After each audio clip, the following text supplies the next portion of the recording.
Gimana Bapak Ibu, sehat semua? Alhamdulillah. Doa terbaik semoga Bapak Ibu selalu diberikan kesehatan oleh Allah Subhanahu wa taala. Amin ya rabbal alamin. Kita juga doakan sahabat-sahabat kita, teman-teman kita yang sedang uzur, sedang sakit. Mudah-mudahan diberikan kesabaran. Gak apa-apa, sambil minum juga boleh kan, pada haus. Oh silakan diminum airnya Pak. Ya, airnya diminum. Selamat Jarin. Ibu yang di belakang kebagian air belum? Belum ya. Menyempurnakan kesehatan. Karena ternyata rahasia dari sehat itu salah satunya silaturahmi. Jadi potensi atau kekuatan silaturahim itu sangat luar biasa, ya.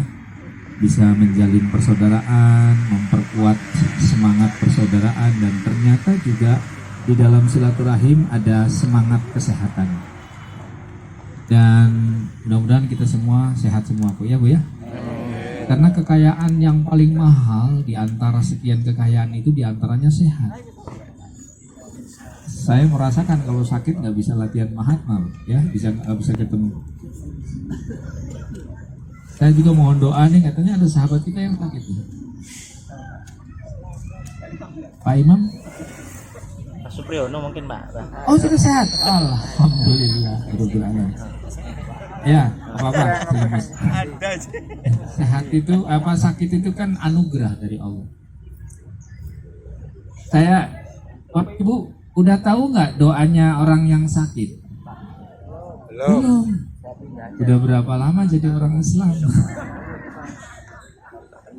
Allahumma rabban nas adhibil ba'sa, ya, ishfi anta syafi la shifaa illa shifauka shifaan la yughadiru sakoman.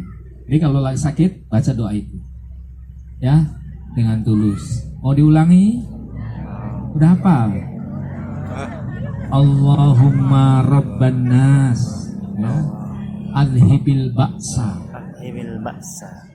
ishfi anta syafi la shifaa illa shifauka shifaan la yughadiru sakoman. Kayaknya ibu-ibu langsung hafal nih, bapak-bapak nggak pada hafal.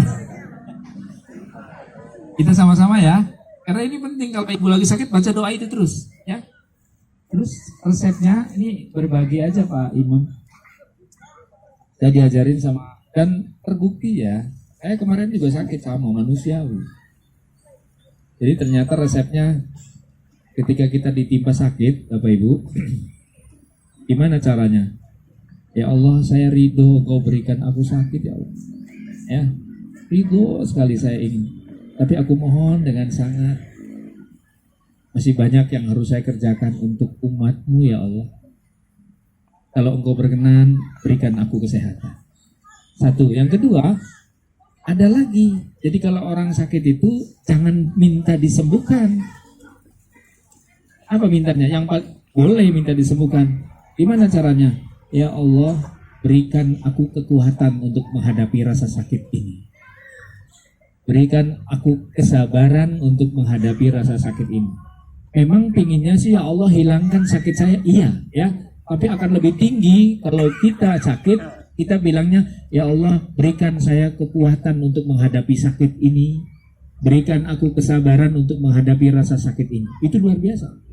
Sama ketika Bapak Ibu lagi ditimpa masalah. Kalau lagi ditimpa masalah, ya Allah ringankan masalah saya. Itu benar, tapi akan lebih bagus mengatakan gini, ya Allah berikan aku energi dan kekuatan untuk menghadapi masalah ini. Jadi jangan masalahnya yang suruh hilang, karena masalah tidak mungkin hilang kan. Masalah pasti datang, tapi kalau kita kuat menghadapinya, masalah seberat apapun jadi ringan. Itu cara berpikir menghadapi masalah, ya. Kalau kita terbiasa berdoanya, ya Allah kuatkan energi saya untuk menghadapi masalah yang sedang saya hadapi ini. Nggak apa-apa masalah tumbuh, tapi nggak apa-apa kekuatan saya dahsyat untuk bisa mengatasi masalah ini. Maka itu jauh lebih indah daripada sekedar menghilangkan masalah. Kenapa? Kalau orang diberi energi lebih oleh Allah untuk menghadapi masalah, ada pelajaran mahal. Pelajarannya apa? Kita akan sanggup belajar mensikapi masalah dengan bijak. Kalau kan kebanyakan kalau orang punya masalah, ya Allah ringankan masalah saya, ya Allah hilangkan masalah saya, ya Allah, kan begitu ya. Tapi sekarang dibalik, ya Allah kuatkan energi saya untuk menghadapi masalah ini. Ya, kuatkan kesabaran saya untuk menghadapi rasa sakit ini. Jadi sesakit apapun, kalau sabarnya kelas tinggi, kalau kekuatannya tinggal tinggi, itu namanya keputusan yang paling bijak. Saya mau nanya sama Bapak Ibu, mending diringankan penyakit atau mending dikuatkan tenaga? Tenaga. Mending doa diringankan penyakitnya atau mending dikuatkan tenaganya untuk menghadapi rasa sakit? Kalau bisa sih dua-duanya ya, dua-duanya kuat juga, rasa sakitnya hilang. Tapi kalau enggak, udah ya Allah, aku ridho kau berikan aku sakit, ya Allah ridho ya Allah, karena engkau yang memutuskan aku sakit. Tapi aku mohon dengan sangat beri kekuatan saya untuk menghadapi sakit ini, ya menghadapi sakit ini. Dan jangan dikira saya juga sakit kemarin tuh Pak Pani, masya Allah ya, dan saya mengulang-ulang baca doa itu, ya. Siang, malam, petang semua saya minta diberi kekuatan untuk menghadapi sakit. Ya memang doa tadi sih intinya minta supaya sakitnya dihilangkan karena Allah yang Maha Penyembuh. Kemudian doa yang kedua, doanya Nabi Ayub alaihissalam. Itu manjur sekali tuh. Hafal doanya? Bapak-bapak hafal nggak doanya Nabi Ayub? Belum. Dereng. Baca surat Al-Anbiya ya, surat apa itu? Surat Al-Anbiya kalau salah. Anni massanniyadurru wa anta arhamur rahimin. Baca tuh berkali-kali. Apa maknanya? Ya Allah, Engkau telah memberikan aku anugerah berupa rasa sakit.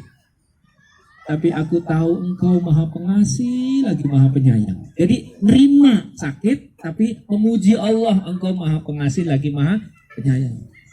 Boleh sih kita mengatakan, ya Allah saya ini udah sakit, gak bisa kemana-mana, sembuhkan dong penyakitnya. Boleh sih, tapi kayak kesannya mengeluh, ya kan? Tapi kalau kesannya minta ridho, minta saya ridho dengan penyakit yang Allah berikan, itu kesannya berarti kita ingin dikuat menghadapi.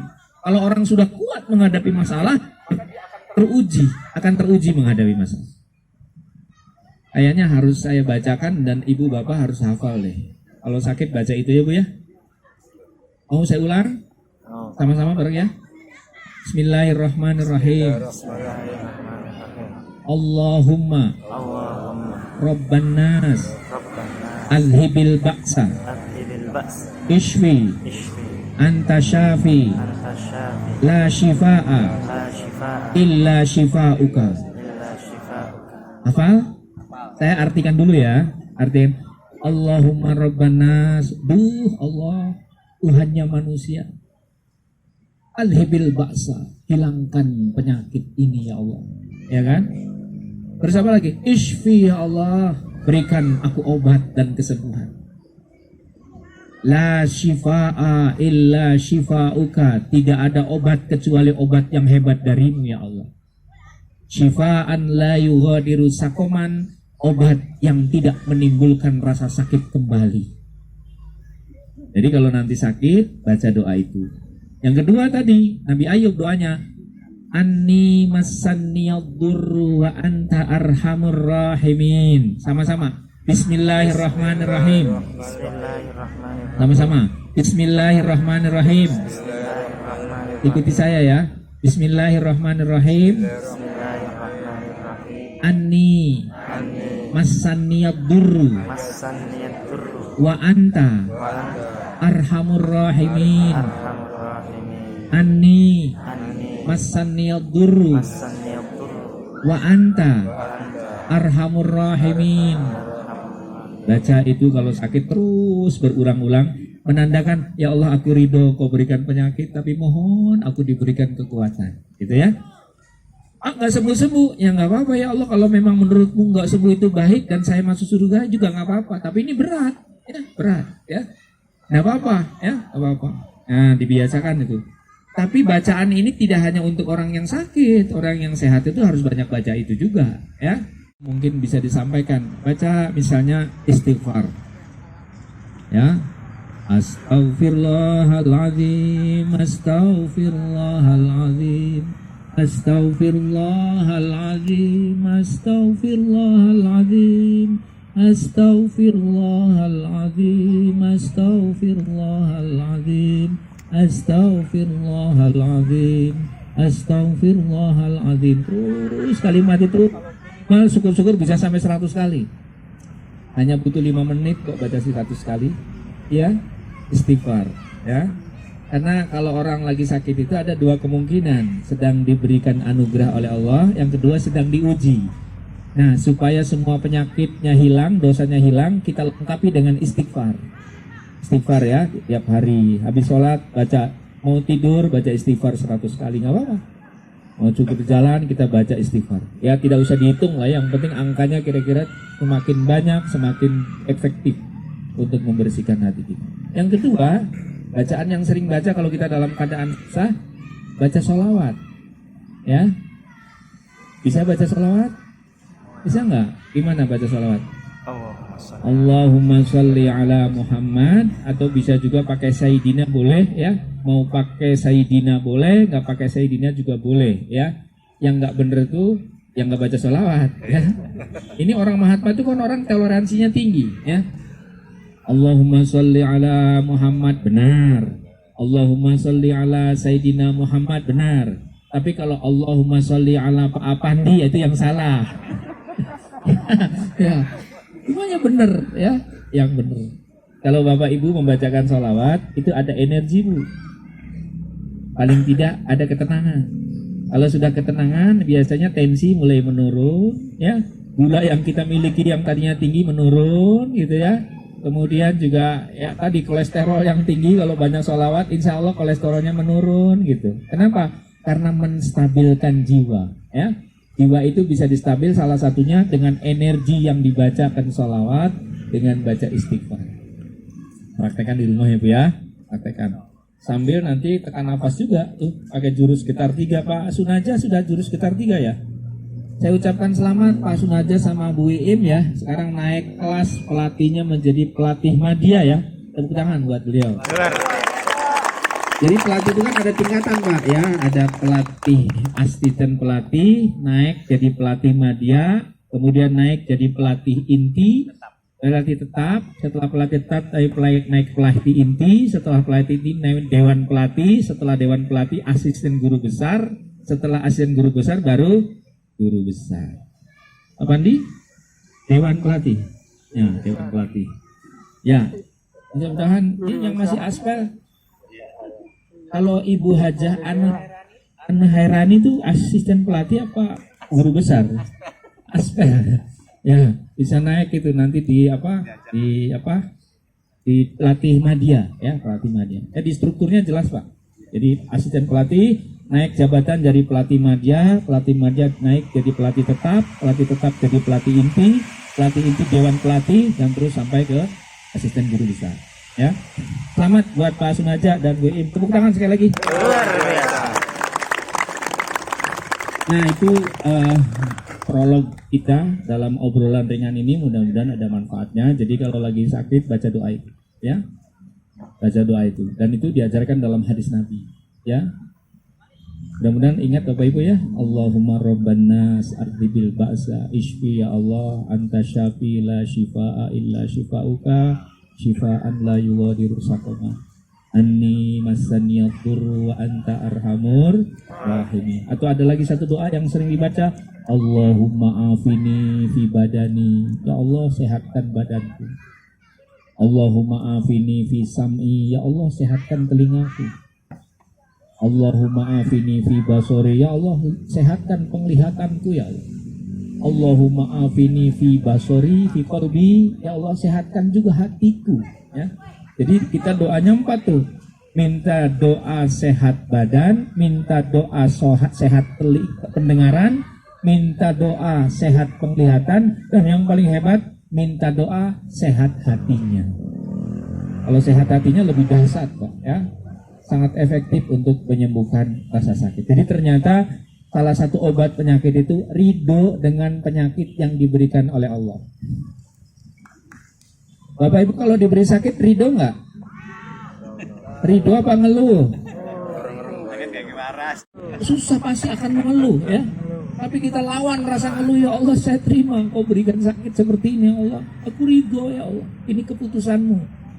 Nanti kalau sudah ridho itu biasanya Allah memberikan pertimbangan tuh ya. Orang yang tawakal itu mengubah sesuatu yang mustahil bisa terjadi. Contoh, saya sering gambarkan, Nabi Ibrahim itu ketika dilempar ke api bukan kebakaran, bukan terbakar.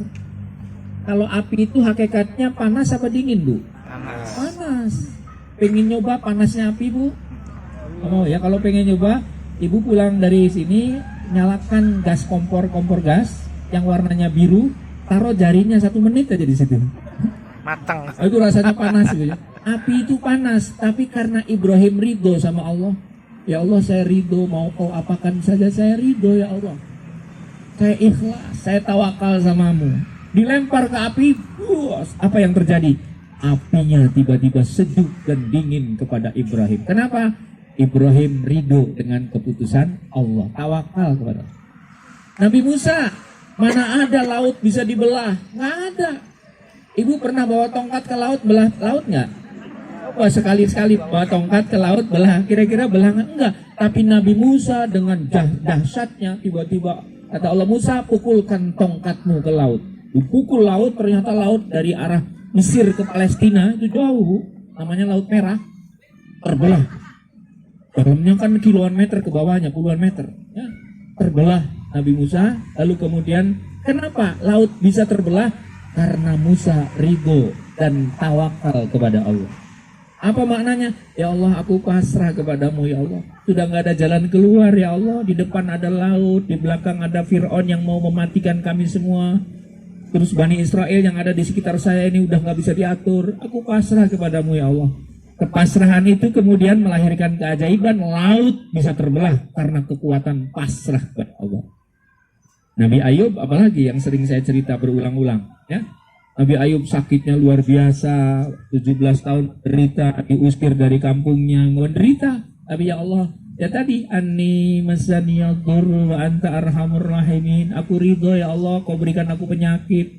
Tapi aku tahu engkau kan maha penyayang ya Allah. Ridho, tapi memuji Allah. Akhirnya apa? Sembuh seketika. Kata Allah, hei Ayub, pukulkan kakimu di dalam kamar mandi itu. Dipukulkan tuh. Kemudian siramkan air yang ada di dalam ember itu. Ternyata dengan seketika penyakit Nabi Ayub sembuh. Kenapa? Karena ridho kepada penyakit yang diberikan oleh Allah. Bu, kalau diberi batuk ridho nggak Bu? Batuk seminggu beli waras-waras, ikhlas apa gegelendeng? Sedina meriang ya, misalnya kan batuk. Yang hebat tuh istri saya tuh, diberi penyakit apa saja tuh ridho aja dia, tersenyum aja, ya tersenyum aja. Makanya cepet hilang penyakitnya. Ini bener Pak, serius Pak. Jadi pada saat ngaji, ya dia nggak sakit, sehat. Pulang ngaji, tiba-tiba malam-malam sakit Pak perutnya, ya. Mau tahu ada jin yang masuk ke dalam perutnya, ya. Terus saya bilang yang ridho ya, yang ikhlas ya diberi penyakit. Saya bawa ke UGD malam-malam ke sumber urip. Jam 1 malam Pak saya bawa, ya karena udah hampir nggak ridho, tapi sesungguhnya dia ridho. Hampir nggak ridho. Udah nyampe ridho ya, ikhlas ya, ridho ya, baca sholawat ya, baca sholawat ya. Paginya begitu dicek di ronsen, kata dokter udah pulang, nyampe pulang di rumah sembuh. Alhamdulillah, itu orangnya tuh Bu. Jadi memang ada hal-hal penyakit yang bisa disembuhkan dengan keridohan kepada Allah, ya. Tapi tetap harus ikhtiar. Kenapa kamu sakit? Ya saya tak pasal, jangan. Harus tetap berobat, tapi ikhtiar dan kita ridho kepada Allah. Ada yang pernah sakit nggak Bu? Bapak-bapak pernah sakit nggak? Awas ya, nggak pernah sakit, nanti sakitnya sekalian Pak. Enggak ya, kita doakan mudah-mudahan semuanya sehat. Kekayaan yang mahal itu sehat. Masya Allah, nggak bisa apa-apa Bu saya. 1 bulan lamanya nggak bisa kemana-mana, ya, karena kondisi fisik. Ya itu tadi, obat segala macam masuk segala macam. Ya Allah, ridho apa yang kau berikan, ridho kepada apa yang kau berikan. Nah, itu saja sebenarnya yang ingin saya sampaikan. Menghadapi masalah jangan minta diringankan masalahnya, walaupun itu benar sih. Tapi kalau ingin lebih kuat, ya Allah berikan kekuatan aku untuk menghadapi masalah ini. Jadi artinya tadi, walaupun masalahnya berat, kalau kita energinya kuat, selesai masalahnya. Tapi kalau kita mintanya, ya Allah hilangkan masalah ini, ringankan masalah ini, kita tidak teruji untuk pengalaman menyelesaikan masalah berat. Itu pelajaran yang bisa kita ambil, ya. Tapi memang butuh kesabaran. Orang sakit suruh menerima susah, ya. Orang dalam keadaan menderita suruh menerima susah. Itu butuh dilatih kesabaran, ya. Saya tuh ingin membuka forum sebenarnya. Forumnya apa? Forumnya tanya jawab. Kan selama ini di Mahatma itu kita rubah sekarang. Bapak Ibu yang ngomong ke saya, mau nanya apa saja boleh. Sekarang kan dari saya terus nih. Sekali-kali ibu punya masalah apa, Pak? Suami saya nggak pulang-pulang gitu tanya. Ya, atau ibu-ibu bapak-bapak punya masalah, istri saya misalnya kalau masak selalu asin gitu. Nah, saya jawab, ya. Sekarang dari ibu-ibu 3 orang, dari bapak-bapak 3 orang. Sekali-kali begitu ya Pak Pandi ya? Boleh Kak? Malah boleh saya kesempatan. Ada yang mau nanya nggak? Curhat boleh, nanya boleh. Silakan Bu, sebutkan namanya sambil berkenalan dengan yang lain. Ada mic-nya nggak Pak? Ini aja. Assalamualaikum warahmatullahi wabarakatuh. Waalaikumsalam warahmatullahi wabarakatuh. Pak, saya lagi kena masalah. Panennya, parinya dipanen oleh tikus. Jadi harus ikhlas apa Pak?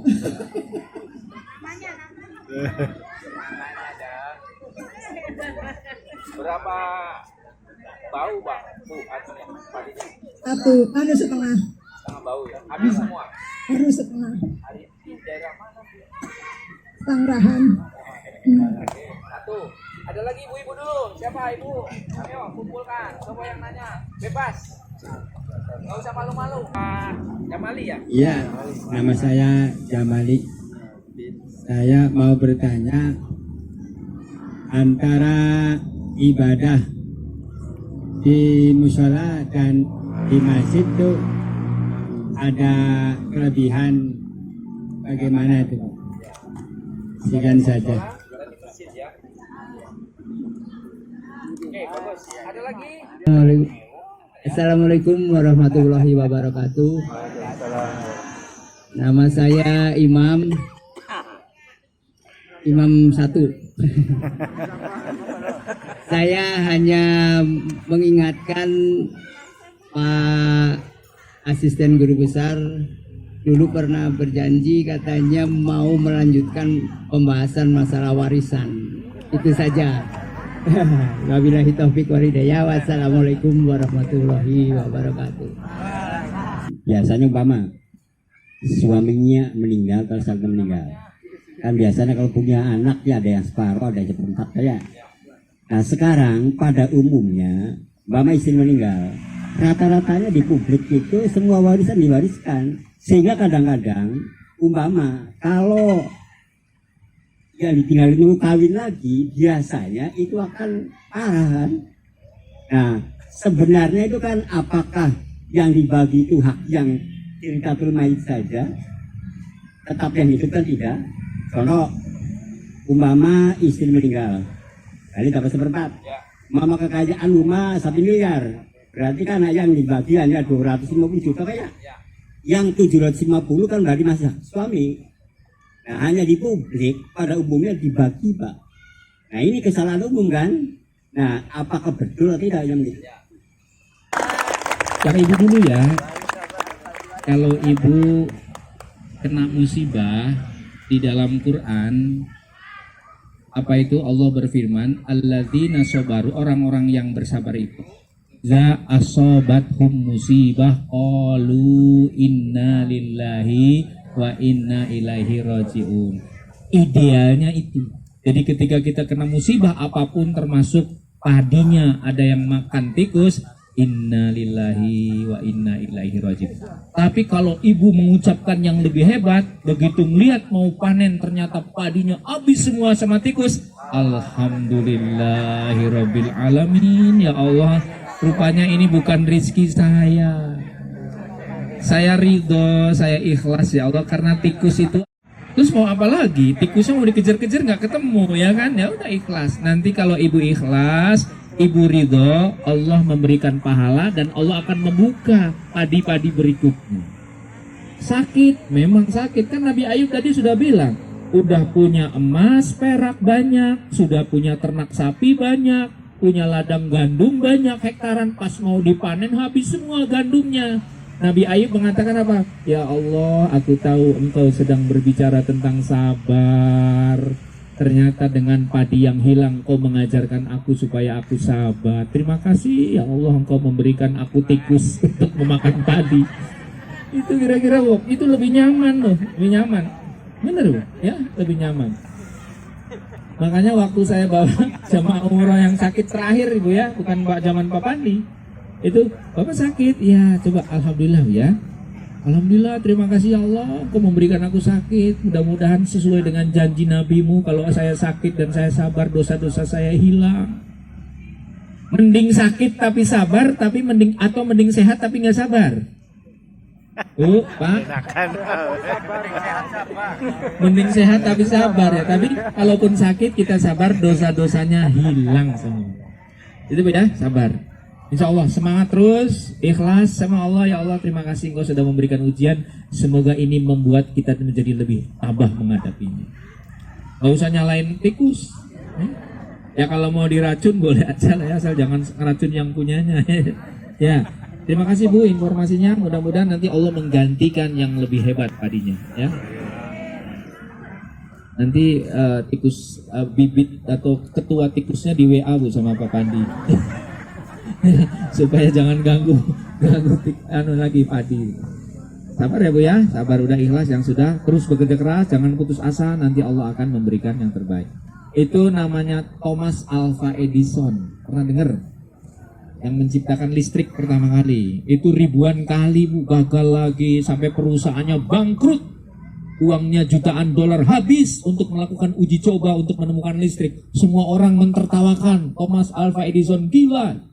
Semua perusahaannya bangkrut, semuanya habis, tapi dia tetap ingin bertahan. Saya ingin menemukan ilmu baru. Dengan semangatnya, akhirnya terciptanya listrik pada saat itu. Dan apa manfaat listrik sekarang? Atas jasa Thomas Alva Edison, semua bisa menikmati listrik di seluruh dunia. Tapi awalnya tadi ribuan kali. Ya, terus berusaha.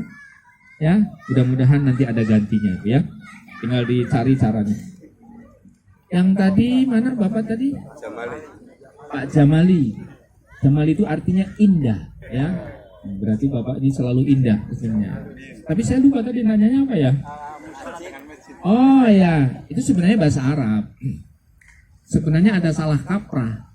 Masjidun itu adalah isim makan. Kalau orang dari pesantren tahu. Masjidun itu isim makan, bukan isim yang suka dimakan, bukan, ya.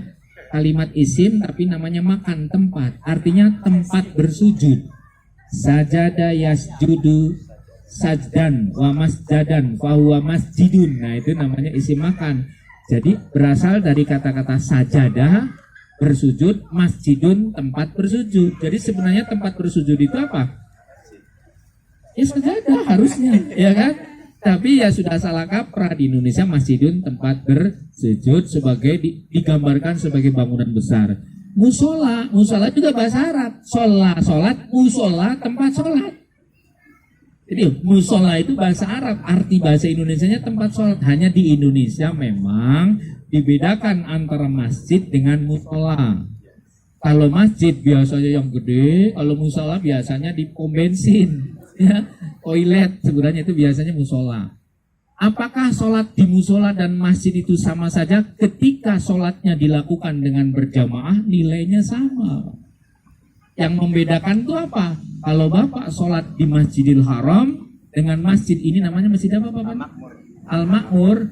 Kalau kita sholat di Masjidil Haram 1 kali sama dengan 100.000 kali sholat di Masjid Al-Makmur. Ketika Bapak Ibu sholat di Masjid Nabawi, di masjidnya Nabi Muhammad di Madinah, 1 kali sholat sama dengan 1000 kali sholat di sini di Masjid Al-Ma'mun. Ketika Bapak Ibu sholat di Masjidil Aqsa di Palestina, itu juga tempat suci, ya. 1 kali sholat sama dengan 500 kali sholat di Masjid Al-Ma'mur. Itu yang paling. Tapi kalau masjid musola, karena secara terminologi sama, ya pahalanya 27 derajat kalau dia berjamaah. Ya, utamanya sih memang lebih banyak kita ke masjid. Tapi kalau kita ke masjid semua, musola yang sudah dibangun kosong, ya. Ya udah kita bagi jamaahnya. Di sini ada 10 orang, di sana ada banyak. Tapi nilainya ketika sholatnya berjamaah sama 27 derajat. Ya memang ada sebagian ulama mengatakan ya sholat di masjid jauh lebih utama, ya. Tetapi hakikatnya ketika kita sholatnya berjamaah itu jauh lebih bagus.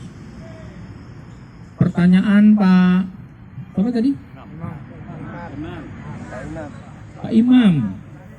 Ada Pak Imam Ghazali, Imam 2 ya, ini Pak Imam 1 ya, karena lebih tua ya, lebih sepuh. Iya bener, saya janji ya dulu ingin menyelesaikan waris. Tapi sanggup nggak ya, soalnya di kampus itu ada namanya mata kuliah fikih mawaris, itu ngajarnya 2 semester Pak. 2 semester, tapi nggak apa-apa lah ya. Pintas saja, nanti kita coba teruskan bagaimana cara membagi waris. Nah, nanti menjawab dengan itu dulu. Si A, suami biasanya laki-laki ya Bu, punya istri si B, perempuan, punya anak laki-laki 1, perempuan 2. Misal ini contoh saja ya, contoh. Si A dan si B, si suaminya meninggal. Pertanyaannya, kalau istrinya ikut bekerja dalam rumah tangga itu berarti ada hak istri dalam harta yang ditinggalkan. Jadi diambil dulu hak istrinya. Perhatikan sini nih, kalau suami dan istri kerjasama sehingga menghasilkan kekayaan, lalu suaminya meninggal, maka sebelum diwaris dibagi dulu ya, milik istrinya berapa, milik suaminya berapa. Biasanya ngitungnya agak susah, biasanya berdasarkan hati nurani. Ini kontribusi istri kira-kira berapa persen? Misalnya ya sudahlah 50%, maka harta itu diambil 50% milik istri. Kalau hartanya 1 miliar totalnya, diambil 500 juta untuk istrinya, yang 500 juta itu diwaris kepada ahli waris. Bagaimana cara bagi warisnya? Yang 500 juta itu dibagikan kepada istrinya sebesar 1/8. 1/8 dari jumlah waris tadi. Kenapa istri dapat 1/8? Karena dia meninggalkan anak. Kalau tidak meninggalkan anak, istri dapatnya 1/4. Ibu jangan kesirian ya, walaupun dapat 1/8, kalau hartanya 5 triliun berapa coba? Ya kan? Ya, jangan kesirian. Jadi ibu nanti ketika harta itu bersama-sama, punya suami, punya istri, diambil dulu punya istrinya. Yang diwaris adalah harta peninggalan yang meninggal saja Pak. Dibagi kepada istri 1/8, anaknya dapat berapa? Anak laki-laki lebih besar. Kalau dalam surat An-Nisa itu lizzakari mislu hadzil unsayain. Laki-laki mendapat 2 bagian dari perempuan. Jadi kalau 1 orang laki-laki 2 anak perempuan, berarti sama dengan 1 anak laki-laki itu nilainya 2 anak perempuan, berarti 4 kan? Paham nggak Bu? Berarti 4 anak kan? Berarti 2/4 untuk 1 anak laki-laki, 2/4 untuk 2 anak perempuan. Ibu jangan kesirian, perempuan dapatnya lebih kecil. Itu sudah ketentuan dari Allah ya. Nanti penjelasannya kalau kuliah ya. Kalau kuliah panjang soalnya. Nah jadi Pak, itu kalau hartanya ada harta gabungan antara suami dan istri. Bagaimana sekarang yang diketahui ternyata hartanya hanya milik suami, yang ditinggalkan, yang tidak nyampur ya. Kalau milik istri ditambung sendiri kok, misalnya diberikan oleh suami, dia nabung sendiri, dia melakukan usaha sendiri, sudah dipisah dari awal. Begitu meninggal, total hartanya hanya milik suami. Maka yang diwaris adalah harta milik suami yang sendiri tadi. Gimana baginya? Sama. Dapat 1/8 untuk istrinya, anaknya dapat sisa dengan ketentuan 2 bagian bagi laki-laki dan sebagian bagi perempuan. Puyeng nggak puyeng kok ya? Puyeng ya? Waduh, Buyung warisannya anak beli ini ya. Tapi nggak apa-apa, penting ya. Ini pertanyaan bagus. Ini penting. Yang menjadi sengketa ini saya 2 hari ini Bu, saya menyelesaikan waris sengketa. Hari saya udah nggak bisa cerita lah. Di komplek sana Pak, Perunas. Suaminya dokter, ya. Suaminya meninggal, nggak punya anak angkat, dia punya istri. Ternyata adik kandung dari suami itu menuntut bla bla bla ya. Saya tuntas ada telepon lagi Bu dari Pleret, orang Krusmi. Pak, saya minta konsultasi tentang waris. Ya silakan, ketemu di mana? Pak, ketemu di rumah makan sederhana. Ya, jadi habis Jumat kemarin di situ Pak. Cara waris apa masalahnya? Masalahnya saya beli tanah kepada si A. Si A ini menjual tanahnya ke saya dan saya sudah lunasi. Pada saat sudah melunasi ternyata anak-anaknya si A itu menuntut bahwa itu milik waris punya istrinya yang sudah meninggal. Tapi kata suaminya, ini hak saya karena saya sudah jelas ini dari awal bukan milik istri. Kalau harta yang waris yang lain itu kan panjang urusannya. Makanya dalam waris itu butuh jiwa besar, butuh lapang dada, punya pengertian. Biasanya kalau sudah nggak punya pengertian, nggak bisa lapang dada, bertengkar sampai akhir hayat. Makanya waris itu penting. Makanya saya selalu mencontohkan ketika orang meninggal langsung bagi warisnya. Ya mohon maaf ini buat istri saya ingin cerita lagi. Jadi pas almarhum istri saya meninggal, ya ini sunnah Nabi. 2 hari setelah istri saya meninggal, ya saya panggil anak-anak saya, orang tua dari istri saya panggil, saudaranya juga kita panggil. Saya sampaikan, ibunya anak-anak nih, anak-anak saya memeluknya ke ibu yang almarhum itu, mama punya harta. Dan karena mama sudah meninggal, jadi dibagi warisnya. Warisnya berapa? Ayah dapat 1/4 karena ada anak-anak, sisanya diberikan kepada anak-anak. Cuman karena istri saya itu masih punya ayah, dia dapat 1/6 ayahnya.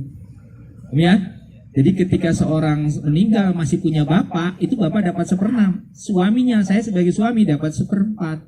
Kemudian anak-anaknya dapat sisa dari harta yang sudah dengan ketentuan 2 bagian laki-laki dan 1 bagian untuk perempuan. Tapi semuanya ini mencontohkan, memberikan contoh bahwa ketika terjadi kematian segera selesaikan waris karena nanti kalau panjang-panjang akan menjadi sengketa lama. Ya. Walaupun tidak langsung dibagikan warisnya, suruh disimpan sama kakaknya yang paling besar nih, kamu nanti bagian sekian nanti diberikan. Kalau sudah pada dewasa berikan. Apa yang ingin saya sampaikan? Begitu selesai ada kematian, segera selesaikan urusan warisnya. Biar menenangkan jenazah yang ada di dalam kubur, menenangkan ahli waris, dan hak-haknya terpenuhi dengan baik. Zaman sekarang kan susah, udah bertahun-tahun, udah punya cucu, pada rebutan waris. Susah baginya Pak, ya. Tapi sebenarnya tidak ada yang susah. Kalau jiwanya besar, jiwanya lapang dada. Pak Imam, emang iya ya, saya pernah punya utang ngaji waris. Nanti kita ngaji waris lagi Pak ya, dalam kesempatan yang lain. Kira-kira gitu Pak, gimana Pak?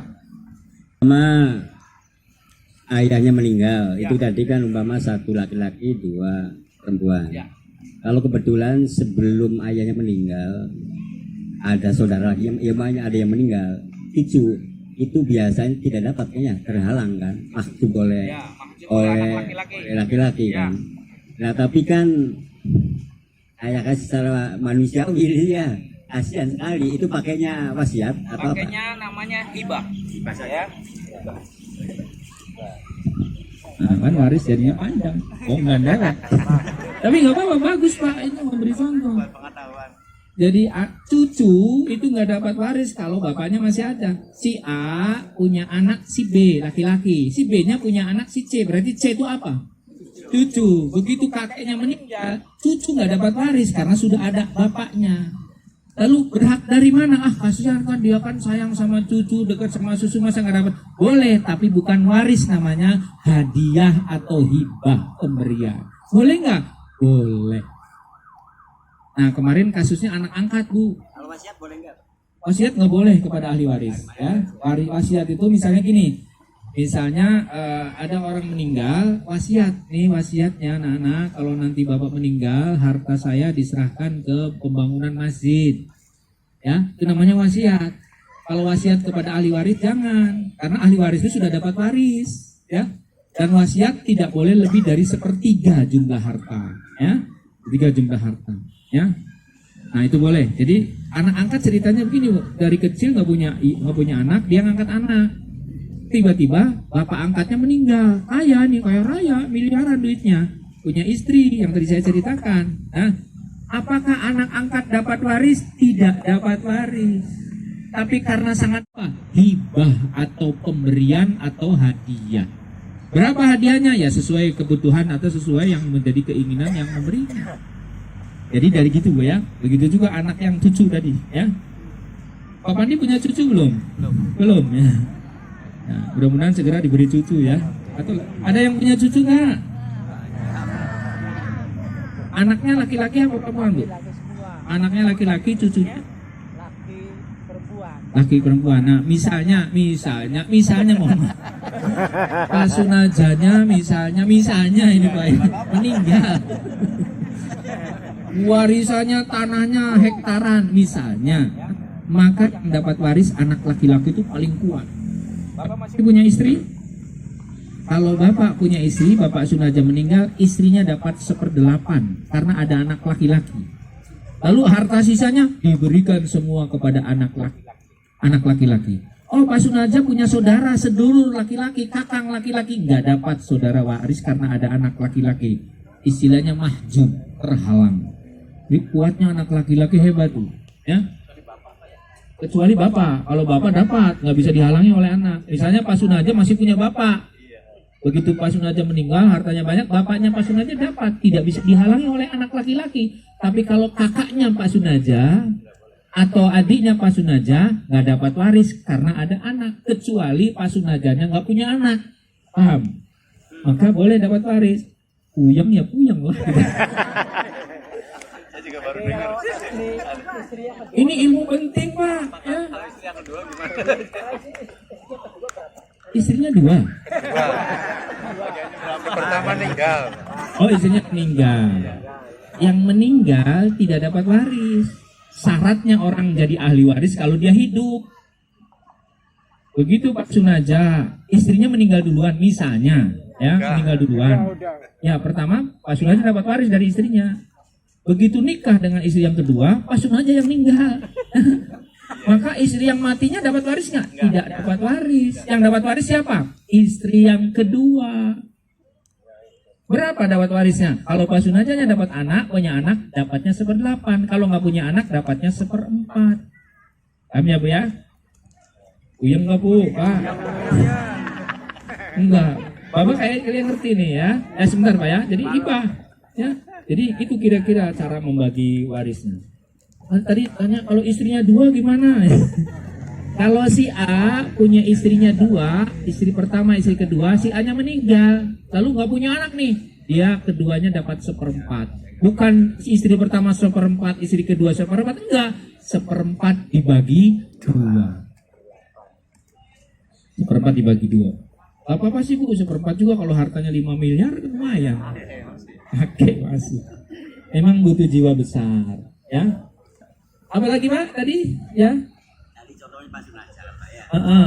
Meninggal punya anak, berarti terus anak tiri kan berarti adanya. Ya. Apa ini bisa artinya? Kalau Pak Sunaja menikah lagi dengan istri yang kedua meninggal. Umpama ini, Pak. Yang punya anak yang lamanya. Dari istri yang lamanya dapat waris nggak? Dapat Masih waris. dapat kan? Iya. Nah, istrinya tadi 1/4 atau 1/8? Istri 1/8 karena anaknya mayit. Oh, masih tetap. Iya, kecuali kalau yang anaknya dari istri, berarti nggak punya anak. Ingat ya, ngitungnya dari posisi yang meninggal. Kalau yang meninggalnya punya anak, dari yang meninggal, ini caranya. Kalau Pak Sunaja, duda, mohon maaf, contohan tadi ya. Atau Pak Pandi aja lah. Memang kenyataan, kenyataan benar Pak. Pak Pandi duda. Punten Bu Im, contoh ya. Bahwa Pak kawin nikah lagi dengan apa? Hari ini. Punten Bu ya, dengan perempuan yang masih gadis misalnya, pernikahannya punya anak, dari yang pertama punya anak, dari yang kedua punya anak. Karena latihannya keseringan, jantungnya berhenti misalnya. Contoh Pak Punten, meninggal. Bagaimana warisannya? Warisannya diberikan kepada istri yang kedua sebanyak 1/8 karena dia punya anak. Lalu anak dari istri yang kedua dapat nggak? Dapat, karena anaknya Pak Pandi. Ya, anaknya Pak Pandi. Lalu dari istri yang pertama dapat nggak anaknya? Dapat, karena anaknya Pak Pandi. Kan kedua-duanya, kecuali ya ketika menikah dengan janda yang sudah punya anak. Kemudian Pak Pandinya meninggal, maka anak tiri itu tidak mendapat waris. Lalu kalau tidak dapat waris kan setiap hari barang segala macam. Boleh, namanya hadiah atau hibah. Kalau waris nggak dapat. Paham Bapak Ibu? Nggak apa-apa, nanti kalau misalnya Ibu punya masalah tentang waris, kasih tahu nomor saya. Silakan Bapak Ibu konsultasi, daripada tersesat di jalan yang benar.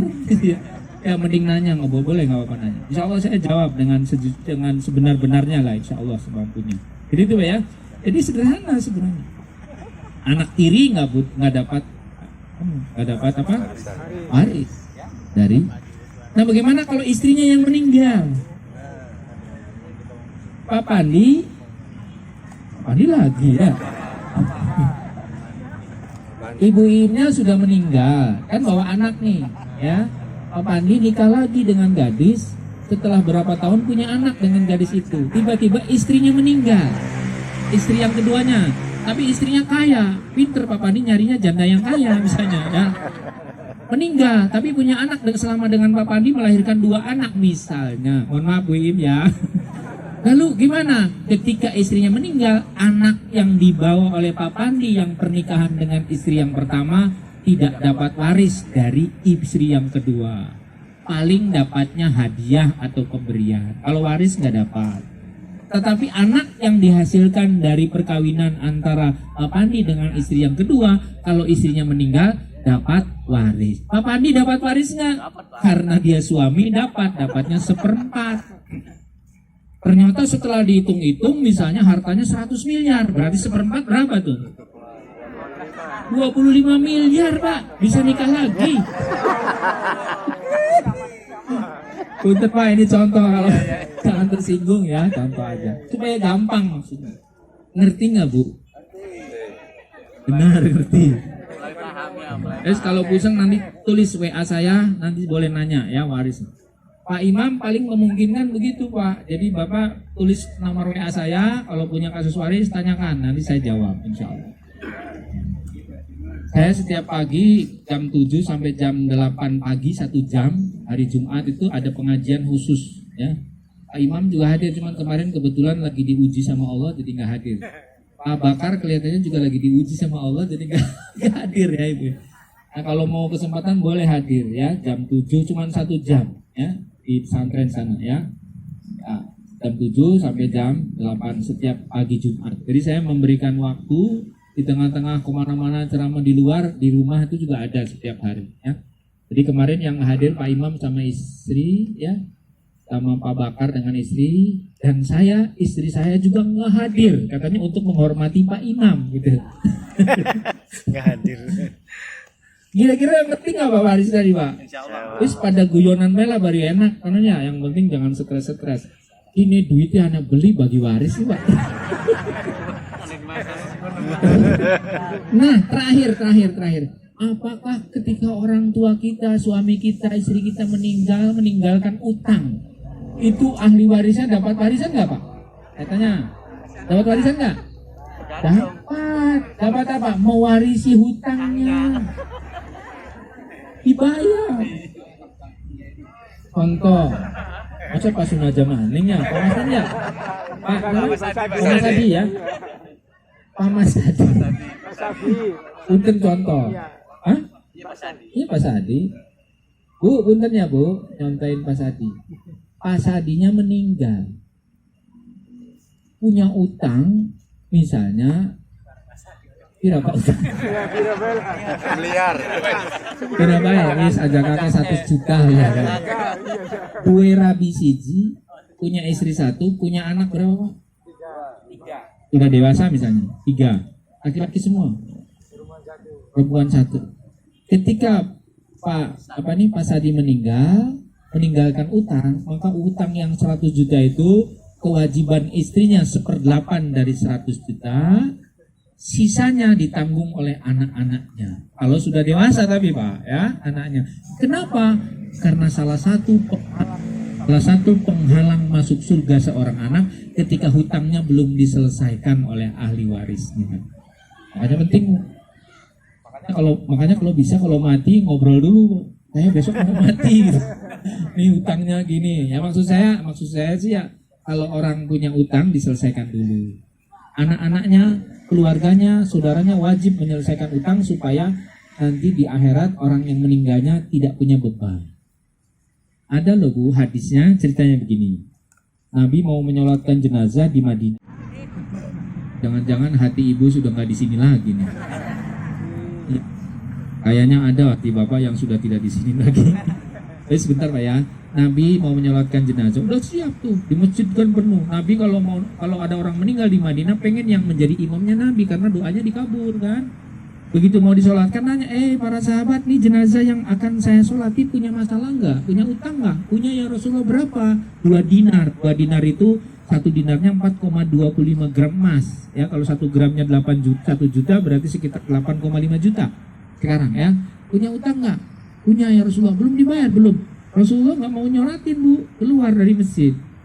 Begitu nyampe di pintu masjid, ahli warisnya ngejar, ya Rasulullah, saya yang akan membayar hutang-hutang jenazah itu. Begitu sudah ada yang menjamin, maka gugur semua tuh hutangnya si jenazah. Nabi pun mau menyolatkan. Makanya penting kan ketika ada orang meninggal, ahli warisnya bilang, Bapak Ibu, saudara-saudara sekalian, kalau ada hutang dengan almarhum dengan orang tua saya yang bertanggung jawab. Harus begitu Bu. Walaupun begitu sih dia ngerti nggak sendi kanan ya, tapi kita udah bertanggung jawab, saya yang bayar, nanti saya bayar. Kenapa maksudnya? Supaya menggugurkan dosa-dosa yang meninggal. Paham Bu ya? Nah, jadi utang juga nanti diwaris Pak Sunajaya. Tapi mudah-mudahan Bapak Ibu tidak punya utang. Ya. Kalau wajah-wajahnya sih wajah-wajah nggak punya utang semua. Nggak tahu kalau di rumahnya punya utang di situ. Ya, Bapak Ibu itu saja yang bisa saya sampaikan. Terima kasih. Mohon maaf kalau jadinya ngacaprak kemana-mana. Ya. Tapi ada manfaatnya nggak? Nah, terima kasih Bapak Ibu. Yang tadi contoh-contoh nama mohon dimaafkan ya Pak ya. Cuman contoh enggak, Pak Pani masih hidup. Dan Pak Pani katanya sih nggak akan nikah lagi kalau meninggal masih 70 tahun usianya. Ya, terima kasih. Saya akhiri. Assalamualaikum warahmatullahi wabarakatuh.